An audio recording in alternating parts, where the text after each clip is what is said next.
Hello, I'm Paul Beckwith, and of course, this is my sidekick Shackleton.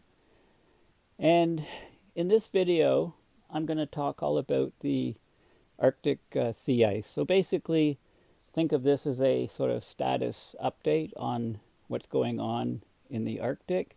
It's been very, very warm in some regions up there, and there's parts of the Arctic Ocean, namely the Chukchi Sea, and some areas on the Atlantic side where the Arctic sea ice is not growing very well. So let's get right into the nitty gritty and the details. Okay, so this was the last videos that I did just over a week ago. Normally I don't like to leave a gap of more than about a week at the most between videos.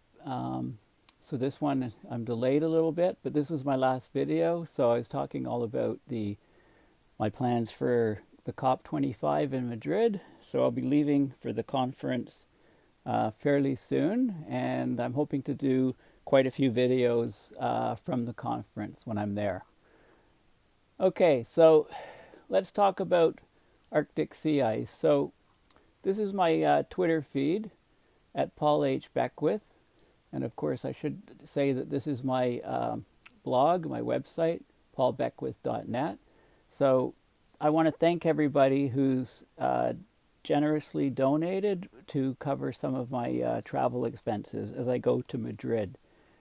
So if you've done that, I thank you sincerely, and it really helps. And if you haven't, maybe you could consider making a donation to my PayPal, or also there's a GoFundMe site right here.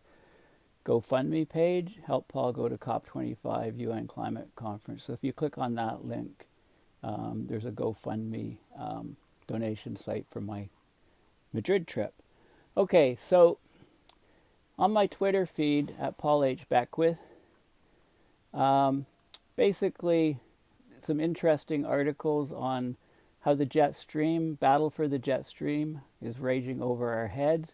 Basically, the Arctic is warming very quickly, and that reduces the temperature gradient to the equator, so that should slow down the jet streams and make it wavier, which is happening. But also, as the tropics warms, the Hadley cell expands outward from the equator, and the temperature is actually rising somewhat in the tropics, although a lot of that heat is going into evaporating water. And of course, if you heat the tropics, that would increase the temperature contrast to the Arctic, and that would oppose the decreasing temperature gradient. So that is an effect that is mentioned in here. The question is the Arctic leading or lagging when you compare the effect on the jet streams to the tropics? And I think it's pretty clear, that the temperature anomaly in the Arctic is by far dominating, but this does bring up these other issues.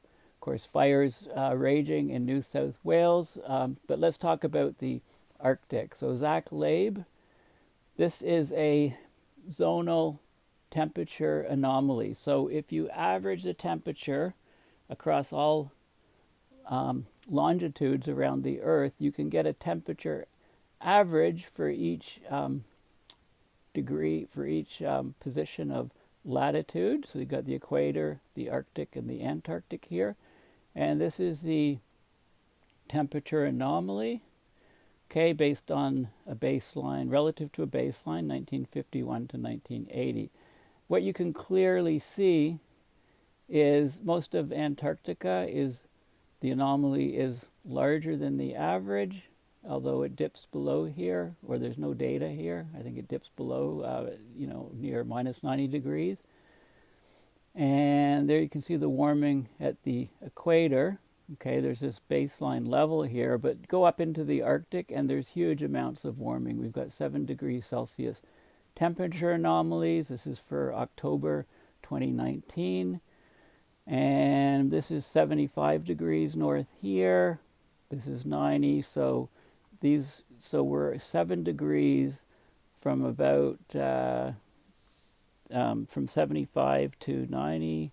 That's 15 degrees, divide by 2, 7.5 degrees. So 82.5 degrees is about here.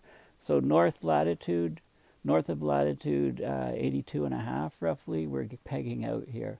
You know, huge warming in October, and of course that has a big impact on reducing sea ice growth.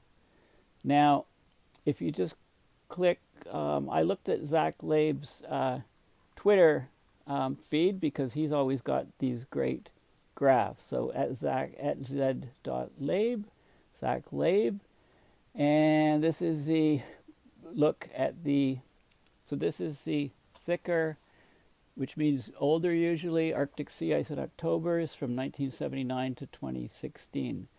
Now, if the ice thickness is less than 1.5 meters, it's masked out. So you can see lots of ice thicker than 1.5 meters. Here's the thickness is the scale, so less than 1.5 is black. And here we are in 2016.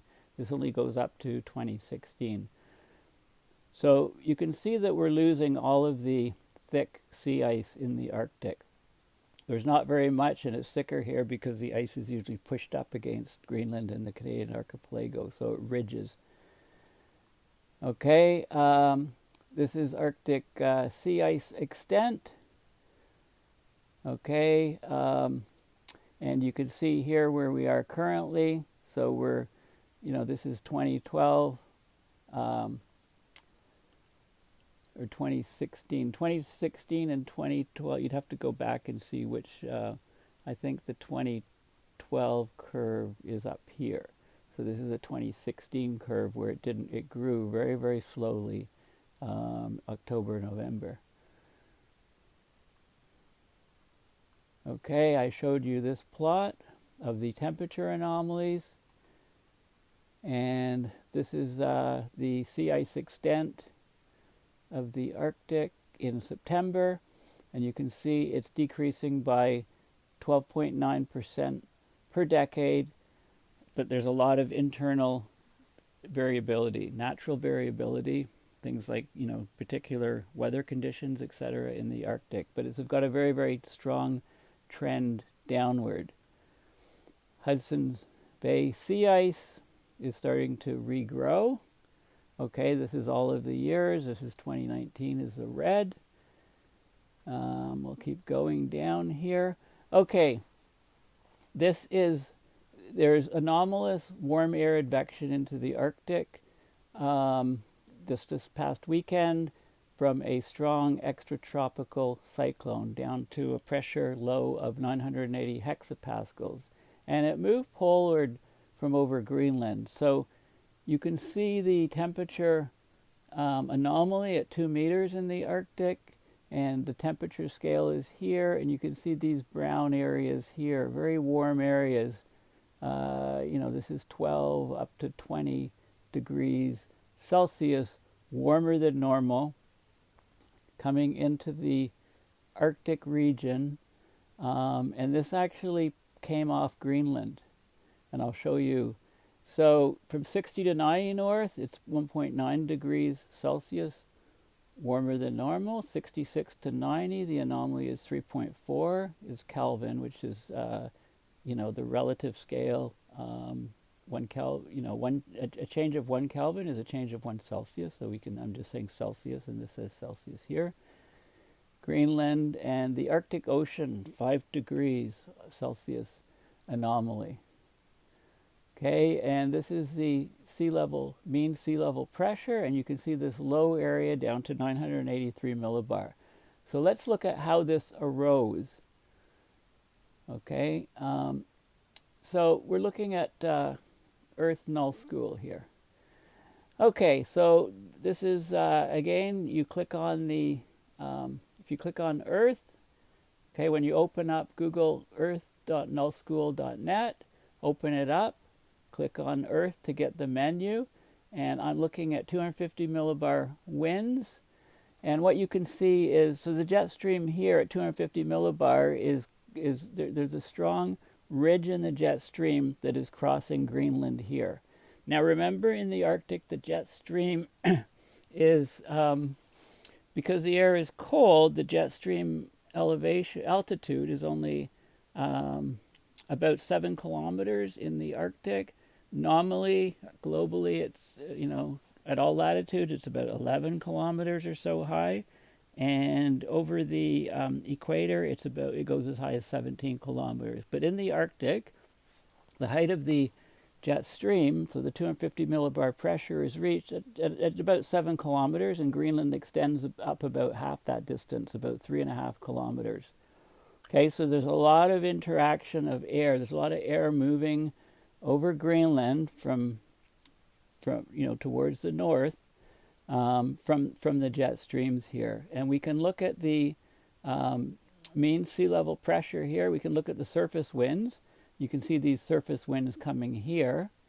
And we can also look at the mean sea level pressure. Okay, so this is the mean sea level pressure. This was November 14th, and we can extend a full day. So what happens is these winds, let's go back and let's extend in 3-hour increments. Okay, so we go forward 3 hours.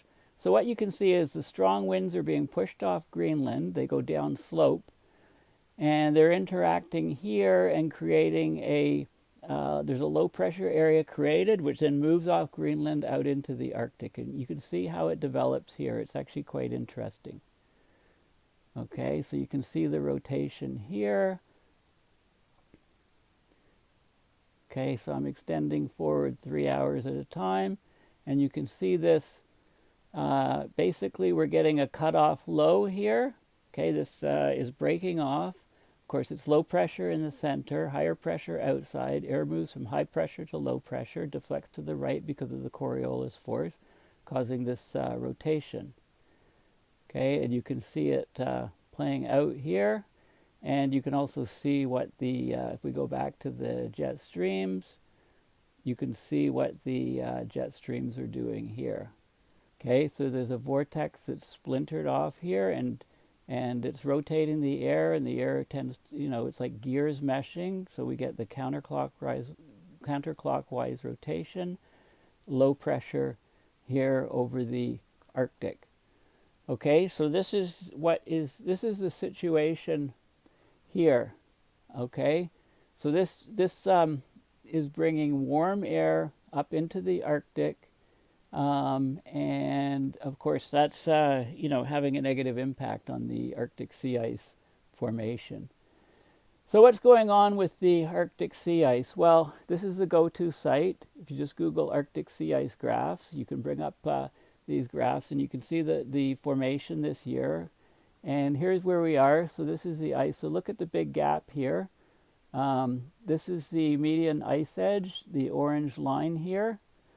Okay, orange line here. And what you can see is where the ice is now on November 18th. And you can see that there's a big gap here and big gaps here. Okay, and you can look at what happened. The ice was tracking along with the record minimum, and then in the first week of August or so, it stalled out here, and I've talked about why that may be happening, and it continued to be stalled out until it was much lower than the 2012, and then of course, there's lots of variation and fluctuation, so now it's tracking very close to 2012. Okay, if you go to the bottom here, or top rather, there's a series of links. I like the Whitney's POMAS graph. So here we go here. Okay, so this is the monthly Arctic ice volume, and this is for each of the months. Okay, so this has been updated. So here's the September minimum in 2019. So the trend of the sea ice, the ice volume in September is dropping like this. So this is the September line, and then we go up here to the August line, and then we go to the October line. So these are following next closely, bracketing down. So when this goes down to 0, right, these other months are all being pulled lower. So presumably when this goes down to 0, it would then drag these down to 0 and so on, over time. And then so the duration of ice in the Arctic would, of no ice, of a blue ocean event in the Arctic would be ever increasing. Okay, thanks for listening.